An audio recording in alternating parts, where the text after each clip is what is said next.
Brief history of New Spain, Mexico. In 1519, the arrival of European invaders signaled the beginning of a transformation that would merge two worlds into a transnational crucible. The conquest was not a solitary Spanish triumph, but a coalition realized by thousands of indigenous allies seeking to dismantle Aztec dominance. Strategic alliances and linguistic bridges, like those provided by Melanson, were as vital as steel blades in the campaign. Tensions reached a breaking point during the Toxcatl massacre, shattering any hope of a peaceful transition. La Noche Triste, the Night of Sorrows, proved a near annihilation for the invaders, forcing a desperate retreat to Tlaxcala. Far more lethal than cannons, a smallpox epidemic decimated Tenochtitlan's defenders and its leadership, including Emperor Cuitlahua. On August 13th, 1521, the Aztec state collapsed, giving way to the nominal creation of the Kingdom of New Spain. A new capital rose from the rubble, symbolizing the institutionalization of royal power over the old imperial center. To reward the conquerors, the crown established the encomienda system, formalizing the right to indigenous labor and tribute. The spiritual conquest began in 1524 as missionaries sought to convert millions and restructure native traditions.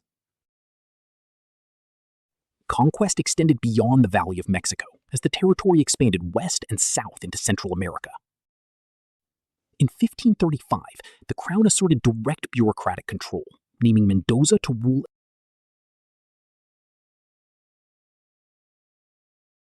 The demographic history of the new realm was defined by a catastrophic 90% population decline by the year 1600. In 1545, a mysterious pestilence known as Cocolitzli ravaged the highlands, striking Europeans and natives alike. Native authors noted the scale of the horror, observing that even market life and governance stalled under the pestilence. Spanish physicians were baffled by the symptoms, which included high fevers, black tongues, and acute neurological disorders. Megadroughts, the worst in 500 years, exacerbated the outbreaks, possibly increasing the presence of viral rodent vectors. The death toll was staggering. The 1576 epidemic alone claimed more than 2 million lives, leaving New Spain almost empty. The crown employed forced resettlement to gather survivors into easily governable congregations near agricultural production. A dual society emerged, intended to keep indigenous peoples as a separate but equal corporate entity with distinctive privileges. The administration relied on the indigenous nobility to channel labor and taxes into the colonial economy. In regions like Yucatan, royal judges mandated that half of municipal offices be held by commoners, undermining traditional elites. To provide legal protection against exploitation, the crown established special courts to hear indigenous cases at low cost. While the Republic of Indians had protections, the spiritual militia enforced strict adherence to the new faith.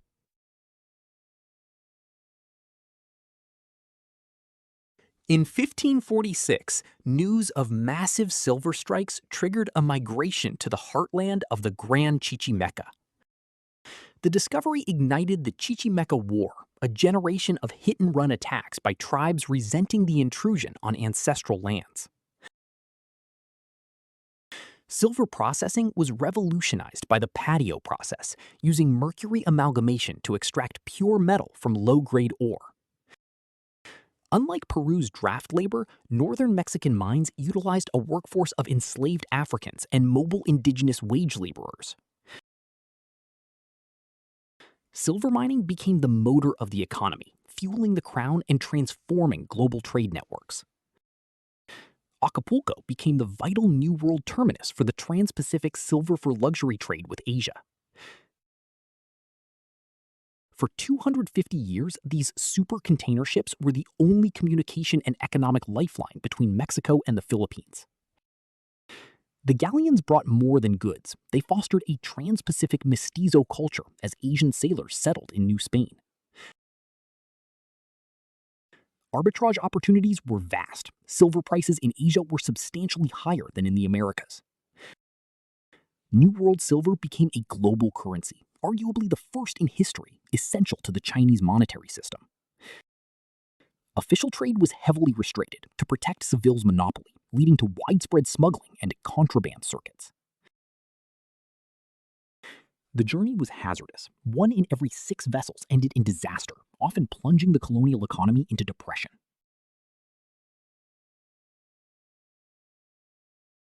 The apparition of the Virgin in 1531 fused Catholic faith with indigenous identity, creating a powerful spiritual icon. Intellectual life thrived as Jesuit scholars and Creole polymaths studied the American skies for celestial omens. To consolidate the northern frontier, the Crown established missions as temporary ventures for total cultural assimilation. The missions were forced to be self-supporting, requiring native labor to cultivate crops and tend vast herds of livestock. Priests mandated that young native women reside in nunneries, though cramped conditions often led to the fast spread of disease. The printed book was a key weapon in the spiritual conquest, used to teach reading, writing, and music. Mission architecture, simple stone and adobe, was shaped by the scarcity of imported materials and skilled labor. Many natives rejected conversion, choosing to flee or rebel against the strict discipline and high mortality rates. Hostility from frontier tribes was constant, erupting into major confrontations that kept the empire on alert. The frontier was a rhythmic relationship where missions, the military, and civil settlements constantly fluctuated and moved. In Yucatan, a 170-year conquest was punctuated by the violent suppression of idol worship by the Franciscan order. Despite legal segregation, centuries of contact created a transculturation that defined the unique identity of New Spanish society.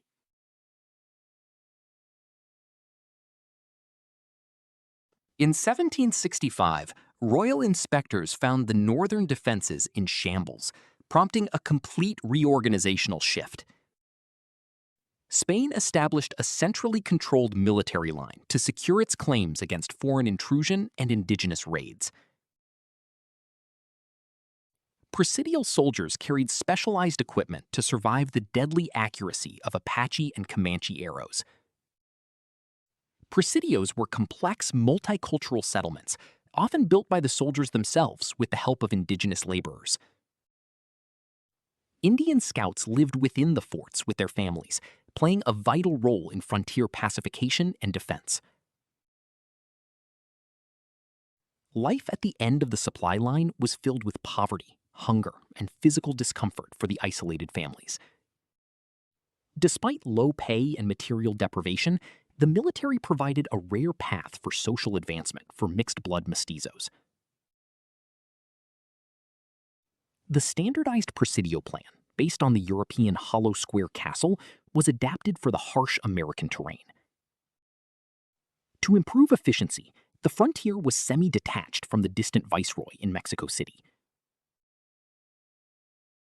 Many outposts were eventually deactivated when civilian resettlement failed, leaving only tiny caretaker squads. Recovered artifacts like ceramics reveal the everyday lives and resistance of people largely left out of written history. As Spain's foothold slipped, these forts stood as the last line of protection before the eventual retreat from the frontier.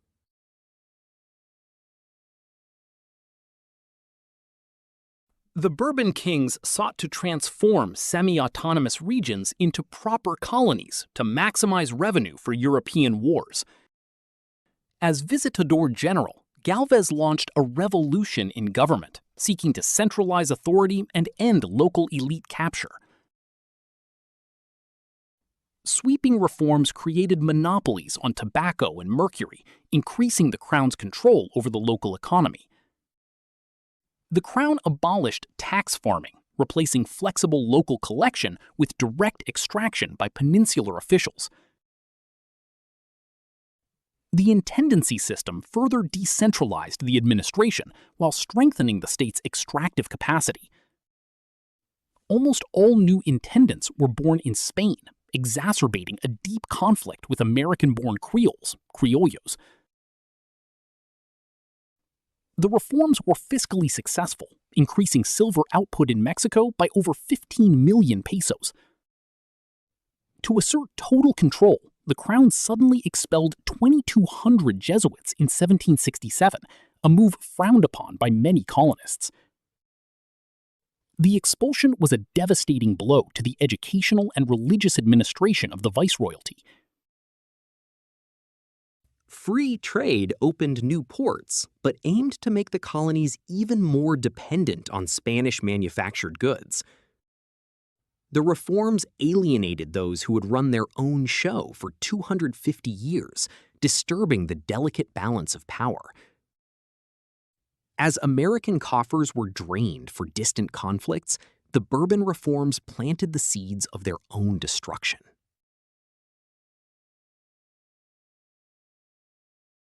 In 1804, a desperate financial shock arrived with the Act of Consolidation, seizing ecclesiastical assets to pay war debts.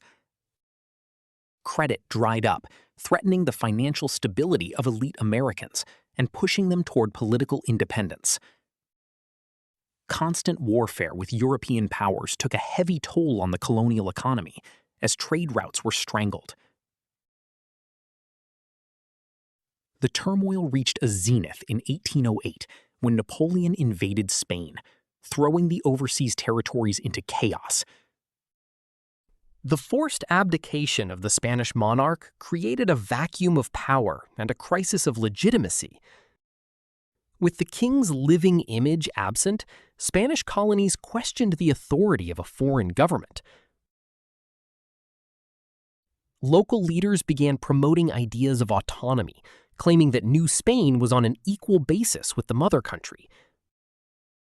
Fearing a loss of status, Spanish-born elites decided to act against the increasingly pro-Creole viceregal government. A coup d'état deposed the viceroy, further inflaming the enmity between the ruling class and the American-born. Popular sentiment for secession grew as thinkers argued that a colony should be free when its home country is dominated by another. The 1799 conspiracy of the machetes was a precursor to the growing insurgent desire to take the palace. By 1809, secret societies of educated elites began reflecting on their final break from the crumbling Spanish Empire.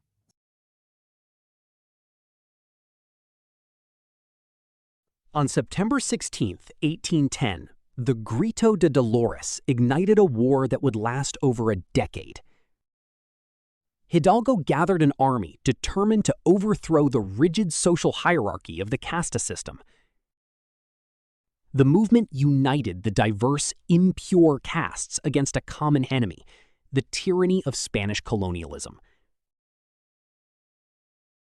Morelos continued the fight after Hidalgo, envisioning a nation where class distinctions were abolished by law.